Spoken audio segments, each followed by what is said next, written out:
पर्यटन विधेयक पावसाळी अधिवेशनात मांडले म्हणून पर्यटन मंत्र्यान सांगला। बिलाविशीं आशिल्ले हरकती आनी सुचोवण्यो दिवंक आनीक 15 दिसांचो वेळ वाडोवन दिला। टीटीएजीन बिलांतली टॅक्स सोडून आशिल्ली अतिरिक्त 2% फी कित्याक काय म्हणून प्रस्न काडिल्लो। मंत्री म्हणटा ही फी त्या वाठाराच्या उदरगतीक वापरतले। In addition to the views they have given during the every opinion, so TTAG जे views मांडले ते ताजेरूय चर्चा जातली तांच्याकडे to understand what it is.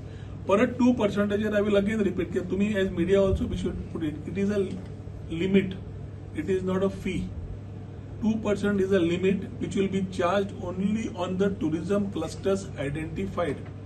आणि हे जे फी कलेक्ट जातली तो फंड जेन्ना रेज जाता कितली ती 0.1% म्हणून चार्ज केली फॉर दॅट क्लस्टर, जो सगळ्या गोंयांत खंय चार्ज जायना ती, तो क्लस्टर जो आयडेंटिफाय जातलो तो क्लस्टर सरकार स्वता जावन आयडेंटिफाय करचो ना, बट जे टुरिजमाक फाल्यां थंय आमकां सेफ्टी, सेक्युरिटी, इन्फ्रास्ट्रक्चर वायज आमकां तांकां सपोर्ट करपा जाय, थंय आमकां सस्टेनेबल जावपा जाय, तर त्या एरियेन हे फंड्स युटिलायज जातले। हे draft bill, so let it be very clear, this is a draft bill and this is not a final bill how people are putting opinion की घाला म्हणून। हे पब्लिक ओपिनियनाक घाल्ले आसा, म्हणजे पब्लिकाचे ओपिनियन घेवपाक, आणि ते पब्लिक ओपिनियन आतांय फुडें आमी परत तुमच्याकडे वचून परत तांच्याकडे उलयतले, तांचे व्ह्यूज घेतले, आणि सगळे बाकीच्या लोकांक जे आसा तांकां पोर्टल जी आसा ती ओपन आसा, त्या पोर्टलाच्या माध्यमांतल्यान सगळ्यांक they can still put their views so that a proper bill for proper reforms आणि tourism to happen in the right sense is there.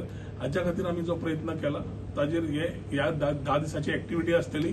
Simultaneously as the assembly starts next week, आणि 21 तारीख पर्यंत मुद्दत वाडयल्ली आसा लोकांक आपले विचार दिवपाक, कित्याक एक परत एक सरकाराची एक आळ येता, अँटी गोवन सरकाराचे हे करता ते गोंयकारांक न्हयच, कोणा खातीर करता?